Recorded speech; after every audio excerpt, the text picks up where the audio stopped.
Genghis Khan, ये नाम किसी पहचान का मोहताज नहीं। दुनिया के सबसे खूंखार सम्राटों में से एक, जिसने अपने वक्त में दुनिया की 11% आबादी का खात्मा कर दिया था। चीन के लोग उसे जंगली कहते थे तो यूरोप वाली शैतान। उसने हालांकि किसी में फर्क नहीं किया, जो रास्ते में आया उसे काट डाला गया।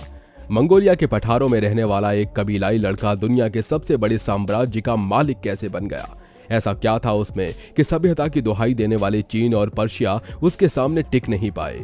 और ऐसा क्या कारण था कि इतने बड़े शासक के मरने के बाद दुनिया की नजरों से इनके कब्र को गायब कर दिया गया?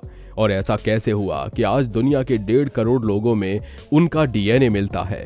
और क्या सच में उनकी कब्र को खोदने के बाद दुनिया खत्म हो जाएगी? दोस्तों, आज के इस वीडियो में हम इन्हीं सारे सवालों के जवाब को देखने वाले हैं। बस इसके लिए आप बने रहिए हमारे साथ आखिरी तक। दोस्तों, चंगेज खान की कहानी की शुरुआत चंगेज खान से नहीं होती। कहानी शुरू होती है तिमुचिन से। तिमुचिन मंगोलिया के एक कबीले में पैदा हुआ था। तब मंगोलिया में कोई एक साम्राज्य नहीं था, अलग अलग कबीले थे जो आपस में लड़ते मरते रहते थे। इसी लड़ाई के चक्कर में तिमुचिन के पिता की हत्या हो गई। तिमुचिन का एक सौतेला भाई था। परिवार की कमान संभालने के लिए दोनों भाइयों में तनातनी हुई और तिमुचिन ने अपने भाई को मार डाला। एक कहानी के अनुसार एक रोज शिकार के बाद तिमुचिन का भाई मछली लेकर भाग गया, जिसके बाद तिमुचिन को काफी गुस्सा आया और उसने भाई की पीठ पर तीर चला दिया। कहा जाता है कि तिमुचिन जब पैदा हुआ उसके हाथ में मांस का एक लोथड़ा था। कबीलाई परंपरा में इसका मतलब था कि यह बच्चा एक दिन दुनिया पर राज करेगा। हालांकि दुनिया पर राज करने के लिए जरूरत होती है सेना की, जिसके लिए तिमुचिन ने तमाम कबीलों को एक किया, उसके साथ आपसी रिश्ते जोड़े। हालांकि कई बार इसका विरोध भी हुआ और सालों तक कबीलों के बीच आपसी लड़ाई भी हुई। फिर साल 1206 में तय हुआ कि कबीले आपस में सुलह करेंगे। मंगोलियाई सरदारों ने एक मिलिट्री काउंसिल बुलाई। उस काउंसिल में तिमुचिन को तमाम मंगोलों का सरदार घोषित किया गया। मंगोलों के इतिहास की किताब के अनुसार ओनोन नदी के किनारे सफेद झंडे के नीचे मंगोलों ने तिमुचिन को कैगन के खिताब से नवाजा। यहीं से तिमुचिन को एक नया नाम मिला, चंगेज, और कैगन जो आगे जाकर बन गया खान। इस तरह तिमुचिन चंगेज खान कहलाया, जिसका मतलब था दुनिया का बादशाह। इस नाम को असलियत बनाने के लिए चंगेज खान ने अपने सैन्य मुहिम की शुरुआत की, जिसमें पहला नंबर आया चीन का, वर्तमान में जिसे हम बीजिंग कहते हैं। उस वक्त ये जगह झोंगदू के नाम से जाना जाता था। इसके बाद अगला नंबर आया पर्शिया का। यहाँ चंगेज खान ने धीरज से काम लिया। यहाँ उसने सबसे पहले अपने कुछ जासूस भेजे, लेकिन ये सफल नहीं रहा और उनके जासूस को पकड़कर उनकी हत्या कर दी गई। इसके बाद चंगेज ने एक आधिकारिक राजदूत भेजा, लेकिन कुछ रोज बाद राजदूत का कटा हुआ सिर उसके पास वापस आया। इतना सब कुछ होने के बाद चंगेज खान ने जंग का ऐलान कर दिया। साल 1219 में लड़ी इस जंग का जिक्र रॉबर्ट ग्रीन ने जंग की 33 रणनीतियां नाम की अपनी किताब में किया है। दोस्तों, चंगेज खान से 25 साल तक अपने साम्राज्य पर राज किया। मंगोल इतिहास की किताब the secret history of Mongols के अनुसार 1227 में एक युद्ध अभियान के दौरान घोड़े से गिरकर उसकी मौत हो गई थी। वहीं यूरोपियन यात्री मार्को पोलो के अनुसार वो इन्फेक्शन के कारण मरा था। 2021 में हुई एक स्टडी के अनुसार उसकी मौत संभवतः प्लेग के कारण हुई थी।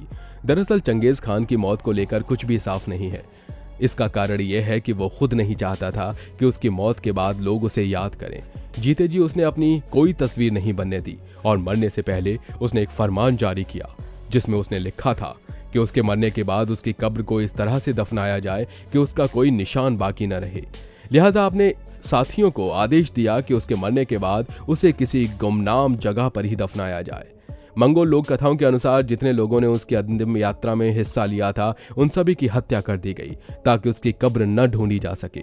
उसे दफनाने के बाद उसकी कब्र पर करीब 1000 घोड़ों को दौड़ाकर जमीन को इस तरह से बराबर कर दिया ताकि कोई निशान बाकी न रहे।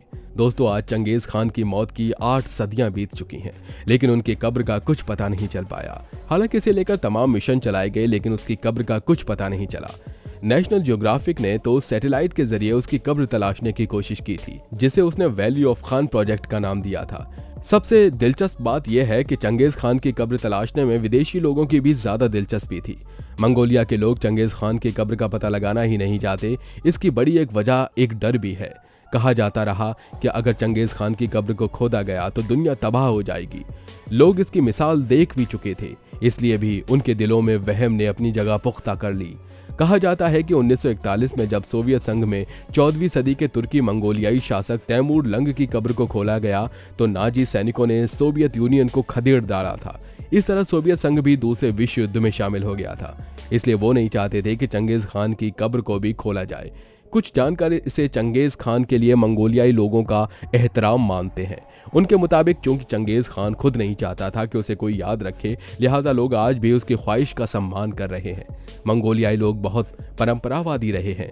वो अपने बुजुर्गों का उनके गुजर जाने के बाद भी उसी तरह से आदर करते हैं जैसा उनके जीते जी करते थे। आज भी जो लोग खुद को चंगेज खान का वंशज मानते हैं, वो अपने घरों में चंगेज खान की तस्वीर रखते हैं। जो लोग चंगेज खान की कब्र तलाशने के ख्वाहिशमंद थे, उनके लिए ये काम आसान नहीं था। चंगेज खान की तस्वीर या तो पुराने सिक्कों पर पाई जाती है या फिर वोदका की बोतल्स पर। बाकी और कोई ऐसा निशान नहीं है जिससे उन्हें मदद मिली हो। रकबे के हिसाब से मंगोलिया इतना बड़ा है कि उसमें ब्रिटेन जैसे 7 देश आ जाएं। अब इतने बड़े देश में एक नामालूम कब्र तलाशना समंदर में से एक खास मछली तलाशने जैसा है। ऊपर से मंगोलिया एक पिछड़ा हुआ मुल्क है। कई इलाकों में पक्की सड़कें तक नहीं है, आबादी भी कम ही है। 90 के दशक में जापान और मंगोलिया ने मिलकर चंगेज खान की कब्र तलाशने के लिए एक कंबाइंड प्रोजेक्ट पर काम करना शुरू किया था, जिसका नाम था गुरवान गोल। इस प्रोजेक्ट के तहत चंगेज खान की पैदाइश की जगह माने जाने वाले शहर खेंती में रिसर्च शुरू हुई। लेकिन इसी साल मंगोलिया में लोकतांत्रिक क्रांति हो गई, जिसके बाद कम्युनिस्ट शासन खत्म हो गया और लोकतांत्रिक राज कायम हो गया। नई सरकार में गुरवान गोल प्रोजेक्ट को भी रुकवा दिया गया। मंगोलिया की उलान बटोर यूनिवर्सिटी के डॉक्टर दीमा जाओ एर्देनबटार 2001 में जिंगनू राजाओं की कब्रगाहों की खुदाई पर उनके बारे में जानने की कोशिश कर रहे हैं। माना जाता है कि जिंगनू राजा मंगोलों के ही पूर्वज थे। खुद चंगेज खान ने भी इस बात का जिक्र किया था। लिहाजा इन राजाओं की कब्रगाहों से ही अंदाजा लगाने की कोशिश की जा रही है कि चंगेज खान का मकबरा भी उनके मकबरों जैसा ही होगा। जिंगनू राजाओं की कब्रें जमीन से करीब 20 मीटर गहराई पर एक बड़े कमरे नुमा हैं, जिसमें बहुत सी कीमती चीजें भी रखी गई हैं। इनमें चीनी रथ, कीमती धातुएं, रोम से लाई गई कांच की बहुत सी चीजें शामिल हैं। माना जाता है कि चंगेज खान की कब्र भी ऐसी ही कीमती चीजों से लबरेज होगी जो उसने अपने शासनकाल में जमा की होगी। डॉक्टर एर्देनबटोर को लगता है कि चंगेज खान की कब्र शायद ही तलाशी जा सकेगी। मंगोलिया में प्रचलित किस्सों के हिसाब से चंगेज खान को खेंती पहाड़ियों में बुरखान खालदून नाम की चोटी पर दफनाया गया था। स्थानीय किस्सों के मुताबिक अपने दुश्मनों से बचने के लिए चंगेज खान यहाँ छुपा होगा और मरने के बाद उसे वहीं दफनाया गया होगा। हालांकि कई जानकार इस बात से इत्तेफाक नहीं रखते। उलान बटोर यूनिवर्सिटी में इतिहास पढ़ाने वाले सॉडनाम सॉलमॉन कहते हैं कि मंगोलियाई लोग इन पहाड़ियों को पवित्र मानते हैं, लेकिन इसका यह मतलब नहीं कि चंगेज खान को यहाँ दफनाया गया होगा। इन पहाड़ियों पर शाही खानदान के सिवा किसी और को जाने की इजाजत नहीं है। इस इलाके को मंगोलियाई सरकार की तरफ से संरक्षित रखा गया है।